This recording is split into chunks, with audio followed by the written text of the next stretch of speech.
Did you know that you can now make incredibly cinematic and high production videos just like your favorite YouTube marketers? I'm going to show you how to level up your content in increasingly impressive tricks and ways from 1 through to 5, but I'm also going to give you a bonus trick at the end that'll make your content look like it's been filmed out of a multi-million-dollar Hollywood film. If you're new here, this is data-driven content where I find systems and patterns to help you build authority on YouTube, save time, and remove the guesswork. Okay, so the first trick we have is the fake dolly in. Now, this was popularized by creators like Life of Reza and Gorks, who are these incredibly creative and cinematic YouTubers who are very clearly skilled in videography. Now, not all of us can have this creative cinematic eye, so that's why this one is immediately going to set you apart from 99% of creators just by using this small little trick. So all you need to do is go to a website called Higgsfield.ai, just like you can see on screen. And all this service is it basically is a bunch of different incredibly useful presets for people who don't necessarily know a lot about cameras or filmmaking techniques, and it actually helps you visualize what you can generate using their AI tools. So once you've logged in, if you select the video option up the top and then you go along and you can select basic camera control, Higgsfield gives you a bunch of different really easy angles and filmmaking techniques for you to select on your video. So as you can see here, all I did was I set up my tripod, I set up my camera, and I was just standing looking over the balcony. It was a static shot. There was no movement. Once I dragged it into Higgsfield here, I also then selected the dolly in technique. Now you can choose to type in a prompt and tell it what you want it to do, like,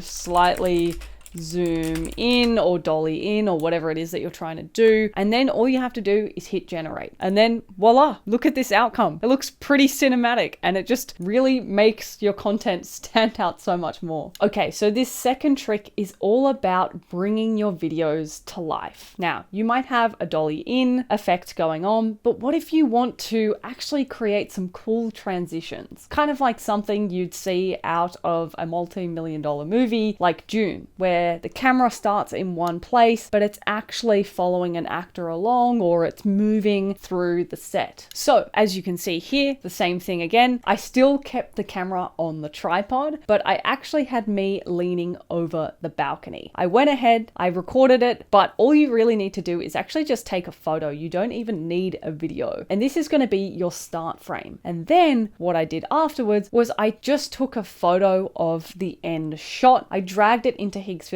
and I asked Higgsfield to kind of make it look like there was a flood happening down on the street. Then you can take that start frame and that end shot or that end screenshot or picture that you've generated, drag them into Higgsfield here. And then we also added just the basic general effect. Now you're kind of handing the keys over to Higgsfield to choose what's going to happen here, but it connects the dots and it goes, okay, I need to get you from point A to point B. If we see here, it goes kind of all over my shoulder and it looks down into the road where there's a horrendous flood happening in the street. So we're really starting to bring it to life and create a bit of storytelling in your videos. But sometimes creating these dramatic scenes isn't enough. If you don't have access to props, you can now figure out how to do so with this next technique. Similar to people like Cody Sanchez or MKBHD, visualizing something that you're talking about in your videos is so important. That's what makes YouTube so unique. Rather than just sitting down and talking to the camera, actually show your viewers something. Now, a really common thing that people love to show is stacking up piles of money or units of measurement when they're trying to show you how big a certain topic is that they're talking about. So I went ahead, I just took a video of myself on the balcony, kind of making it look like I was looking at a pile or pointing to a pile of cash. That's all I did. Really simple and easy to set up just on a tripod. I then once again dragged it into Higgsfield, and this was the prompt that I used. Make it so that a pile of money starts falling from above and landing right next to the person. The person points to the pile of money. And sure enough, here we go. I've got my thumbs up and I end up pointing to it. So it looks pretty effective. Now, I was hoping that the pile of money would grow a little bit taller, and you can play around with it. It's not always going to get it in the first shot, but I still think this is really awesome. Now, for the fourth trick, personifying the problem or creating a supportive character. Creators who I see doing this really well are people like Colt Cohen, where he has these kind of like little Lego figurines in his video, which are very up his alley and for his target audience. But for you, you might want to make a miniature version of yourself to kind of be an extra character that you can talk to in your videos. Maybe they're trying to be an example of what you should do or what you shouldn't do, and they're a little kind of voice on your shoulder. But in this case, all I did was I got 3 shots. I got one shot of me sitting on a kitchen bench. I got another shot, which was more of a top down of me trying to look like I was waving up to my larger self. Once I got that second shot, I brought it into editing software. I took it into Adobe After Effects, and you can do this with whatever editing software that you use. And all you have to do is just rotoscope out the background so that it's just the main person. And then the last shot was kind of just a close-up of the side of my leg as I was sitting on the kitchen bench. And once you know how to rotoscope and get the other shots, you can just kind of mix them together and place yourself in the shot and bring it to life. Okay, now you know how to personify the viewer in different ways or create a supporting character. What if you want to bring a specific object to life? Maybe you are actually promoting your own product in your videos. Well, luckily Higgsfield has a pretty incredible solution for this, and it's called Higgsfield's Marketing Studio. All you have to do is come down to the bottom here and select your avatar. If you don't have one, all you do is click it and you can create one based off of your own images of yourself, or you can generate a kind of just basically a fake character. And the second thing you do is you just select products and you paste in the website where you are pulling the product from. Just make sure that you're not using products that are copyrighted by other companies. But I managed to find an example from my local shopping center of just a protein drink. So once I had myself as the avatar and the protein drink selected, you can just go in here and you can basically just go into a bunch of different options that they have. A lot of them are really, really fun to play around with. Some of them are higher quality than others, but I chose the TV spot commercial and this is what it spat out. Honestly, not too bad, not too shabby. I mean, yes, it's a little bit more up the ad space, but I'm sure that like you could use this in a YouTube video anytime if you wanted to just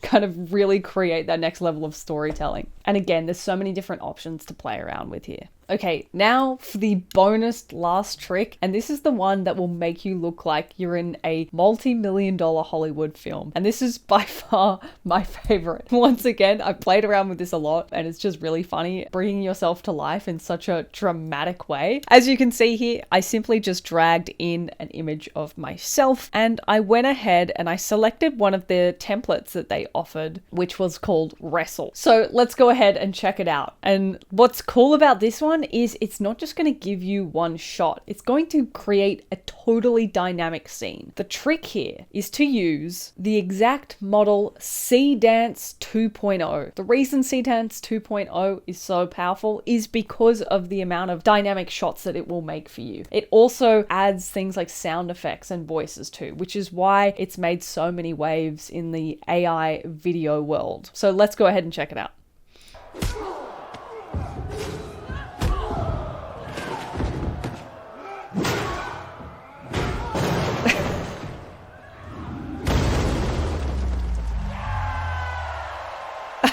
That is just way too good. That is just so funny. And I could have dived in there and tried to really describe who I was fighting. This was literally just a one-click. I mean, I didn't even give it a prompt. So there's so many opportunities with all these tricks that I've just shared in the video to come up with examples when you're explaining a point, or maybe you're trying to show the impact of something that's really hard to explain, whatever it may be. I hope that these help you out. And if you got any value out of this, I really would appreciate if you would consider joining along and helping me make better videos by clicking like and subscribe. I mean, seriously, it takes 2 seconds and it directly has a huge impact on me being able to make more value for you. So without further ado, thank you so much for watching and hopefully I'll see you in the next one.